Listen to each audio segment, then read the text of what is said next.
Recently, Dr. Michael Salla was interviewed on the podcast Redacted, and he had some really fascinating stuff to say about how reverse engineered craft are farmed out to the intelligence communities and covert operations in the military. He had some insights into David Grush, and he has a shocking whistleblower that has come forward that he has written a book about. And it's really interesting, so let's talk about it. Get in here, this is Jack with Cosmic Road. I talk about UFOs and the paranormal. Please hit like, please subscribe, share on social media, and let me know what you think in the comments below. Okay, it's a long interview. I'm only going to play a little part of it, and I'll just kind of go over some of the other things that he said, and I'll let you watch the full interview at your leisure. But yeah, he says, first of all, that it is, Lockheed Martin and other private companies that are the ones creating the human-made UFOs, which, I reported on many times that, it appears that we have had our own UFO-like vehicle since, maybe the 60s, if not even the late 50s, and that the beings helped us achieve that technology. But we also engage in crash retrievals and reverse engineering, which has never quite made any sense to me. Why would we need to reverse engineer stuff if we have this gifted technology? But in any case, Michael Salla's sources say that it is the private industries, the private companies like Lockheed Martin that are making these craft, which, of course makes perfect sense. It had always been a little foggy in my mind because a lot of the reverse engineering seems to take place at government facilities like Area 51, S4, the Bob Lazar story, and so on. And, Ross Coulthart has talked about Wright-Patterson Airfield being a veritable parking lot of UFOs. So a lot of it still seems to be in government hands and done on government facilities. But it makes perfect sense that Lockheed Martin and others would be spearheading a lot of the development of this technology as well and creating these craft. It makes 100% sense to me. Lockheed Martin, after all, helped develop Area 51. They helped build Area 51. They have been in this from ground zero.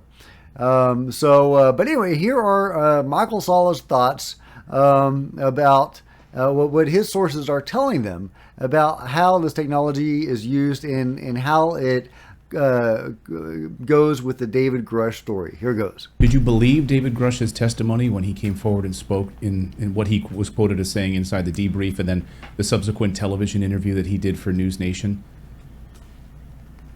Definitely, yeah. I think everything he said is absolutely correct in terms of my own kind of research into this over the last 22 years, that there are people who have access to these classified programs that involve reverse engineering of captured extraterrestrial spacecraft and building fleets of these anti-gravity vehicles that are used for select customers, which is basically the intelligence community and the covert military, special operations command and so forth. And so I think everything he said kind of matches what others have said in the past. Now, when we look at the motivation behind that, is he a mouthpiece for this faction that wants this information to come out, or is he a kind of setting up some kind of false flag operation or a limited hangout where they get ahead of the story? Because that's what's not clear at the moment. What's the motivation behind it? Because I think it's very unusual for a whistleblower who comes forward to talk about these things not being massively retaliated against in some way.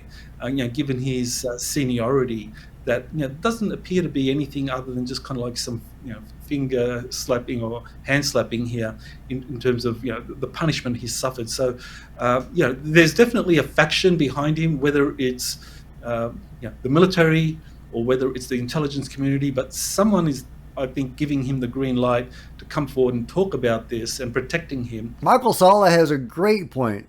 However, I think he's wrong in his talk of retaliation against David Grush. From everything that Leslie Kean has said and Ross Coulthart has said, it appears that David Grush has faced severe retaliation to the point that he had to go to the IG for help, the Inspector General for help. His home was broken into, and that's possibly the least of what he has experienced. However, he is still alive, and he was able to get access to these whistleblowers who were involved in the reverse engineering and UFO crash retrievals. And so Michael Salla is completely correct, and that has been something I've pointed out before. The fact that David Grush was allowed access to these guys, and that he's still alive, and that presumably they're still alive, suggests something, right? It does. It suggests that there is a pro-disclosure group within the control group or some adjacent body, right? I mean, that seems to be what that suggests, right? I mean, if you see it differently, let me know. But I did want to, quibble with Dr. Salla about the retaliation, but at the same time suggest that he has a very good point. In any case, to get back to his information about how the Lockheed Martin and other companies farm this technology out or license these reverse engineered ships out or whatever they are, the ARVs, whatever they are, to the intelligence agencies and covert operations of the military struck me as very interesting. And that suggests, not exactly a control group, although of course there is a control group, but a very complicated puzzle or picture where the control group, or if indeed you could say Lockheed Martin Skunk Works would be part of that, for example, would rent these things out or sell these things, whatever it is, to parties that are interested in utilizing this technology. Is that a way they raise money for their clandestine efforts? I don't know. I'm trying to wrap my head around that. Now, Michael Salla's information is interesting. However, I do have questions about it. He goes on in the interview to talk a lot about a really intriguing military individual that has come forward and that he has written a book or a series of books about. It's called the Secret Space Programs book, and this the one he's referencing is his most recent one, U.S. Army Insider Missions, Space Arcs, Underground Cities, and ET Contact. And I'm just reading off of the Amazon page for the book. So this whistleblower that he's in contact with, he just calls him JP in the book. He's been in touch with Nordics and Nordic type beings and has this higher level contact experience going on. And this is what's notable about his experience and why I wanted to bring it to your attention, is that according to JP, he has been taught weapons training by the beings, by the ETs. The ETs have trained him in the use of exotic weapons, their own crazy alien technology. And the military was very impressed by all of this and encouraged him to enter the military so he could enter their classified projects. And that's what he did, apparently. However, it's really interesting because he was apparently allowed to speak to Dr. Salla. I'll just read the description from Amazon because I want to get the wording of this right. In July 2008, I, Michael Salla, received a phone call from a young man in his 20s who had just returned from Brazil, where he had a contact experience with human-looking group of ETs he referred to as Nordics. In the following 15 years, I took extensive notes and recorded many of our conversations about his inventions and experiences on anti-gravity spacecraft belonging to either ETs or a USAF secret space program that took him to exotic locations on Earth and in outer space. In 2015, he began sending me photos of spacecraft he either witnessed or had been taken on. His ET contact experiences led him being encouraged by covert U.S. Air Force operatives to join the U.S. military as a means for giving him deeper access to SSP projects, Secret Space Program projects, which he finally did in late 2019. He currently serves with distinction in the U.S. Army testimony and has been given permission to reveal his experiences in covert missions on the condition he maintains his anonymity. Hence, I will refer to him as JP. So, so I wanted to bring that situation to your awareness and to get your thoughts on it. I haven't read Michael Salla's books on JP and the secret space program. I've listened to Michael Salla talk often, and he's always an interesting person to talk to.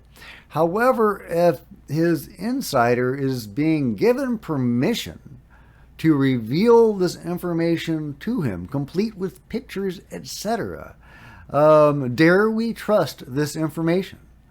Could Michael Salla's information be coming from, fake news? Could it be disinfo? I don't know what to make of JP and JP's story. Aliens teaching weapons training. That's a new one on me. I've read a lot of contact experiences and just absorbed just a whole bunch of, abductee and contactee and other experiences. But I have never come across weapons training. That is really unusual. I can't think of any. If you've run across any weapons training in your own research, please let me know. The beings do teach their contactees various things. Sometimes it's really cool things, more mystical, spiritual stuff. How to heal with your hands, how mind-to-mind, communication, how to read auras, how to have out-of-body experiences. Sometimes it's the very mystical, woo-woo sort of stuff, which I really resonate with. I think that's really cool. Sometimes they teach more alarming things. They're like crowd control in the event of the apocalypse. Yeah, that's something they teach people. When the apocalypse comes, these contactees are taught how to usher panicked masses, aboard waiting UFOs. So, we have that to look forward to. So those are some things that ETs have taught people. They have also programmed people and conditioned people, sometimes very unpleasantly, to be pro-environment. That is clearly one of their agendas, is an environmental agenda. However, they clearly value humanity in some way because they haven't wiped us off the face of the map. If they disagree with us harming the environment as much as they do, a friend was just pointing this out to me yesterday, they could have simply wiped us off the map, 100 years ago when we became a potential threat to the environment, and they didn't. So they clearly value humanity, as I have reported on many times before. They have a massive involvement in humanity. Massive, hundreds of millions of people seemingly abducted and contacted. Repeatedly throughout their lives. This is a massive project, and sometimes humans help out. But I have never come across weapons training, so I am really unsure about Michael Salla's sources. Not to impugn the man, I really like him a lot and value his voice in the community. But I do worry about disinformation being fed to UFO researchers. And I think that has happened, probably many times.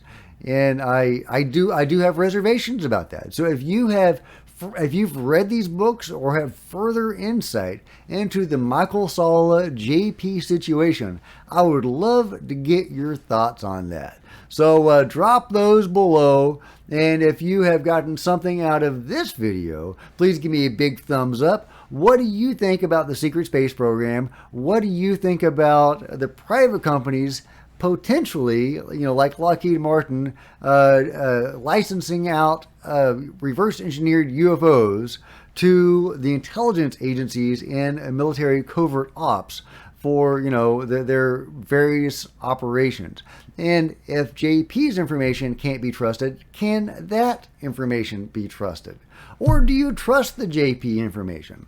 Let me know, because I am very curious. And please give me a big thumbs up, smash the subscribe button and the bell to be notified of future videos. Join me on social media. There's Facebook and Twitter links below. I would love to see you guys there. There's plenty of other videos to check out on the channel, and I'll see you next time. This is Jack with Cosmic Road, signing out.